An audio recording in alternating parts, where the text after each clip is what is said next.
JonBenet Ramsey. That name probably rings a bell in most American households. A whodunit murder that the world has been trying to piece together for nearly 30 years. Early Christmas morning of 1996, Patsy Ramsey called the police in distress over a ransom note found in her Boulder, Colorado home. The note explained that an unknown foreign faction had taken her 6-year-old daughter and demanded $118,000 or JonBenet would be killed. As the day progressed, they discovered the dead body of JonBenet in their basement.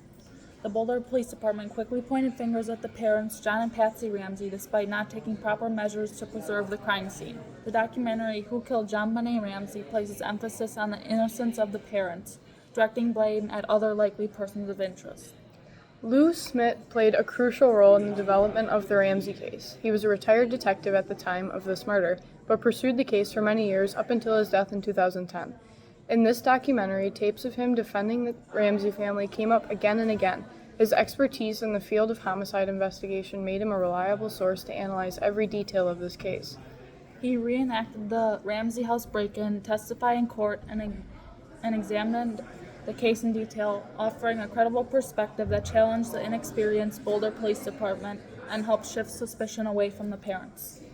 Possibly the most obvious way to deter the blame from the Ramsey parents is to paint other suspects onto the canvas. John Mark Carr and Gary Oliva were brought up as possible killers. On multiple occasions, there were video clips of these men featured to put the idea in the audience's head that there are other options out there. Placing these suspects under the spotlight proves that there are people with the horrific ability to commit a crime as awful as this case more than once, which directs attention away from the Ramsey parents. Steve Thomas was the lead detective on this investigation. He brought up that Patsy Ramsey could have killed her daughter in a fit of rage over a bedwetting issue multiple times. His hypothesis was consistently ruled as unlikely. The Ramseys rebutted his accusations by explaining that it was not reasonable for them to kill their child over something as minor as wetting the bed. This made it seem like he was out to get the Ramseys without a good reason. They frequently would zoom in and put a spotlight on specific pieces of evidence. They did this with the ransom note, the rope that was found in the house, and the broken paintbrush that was used to suffocate JonBenet.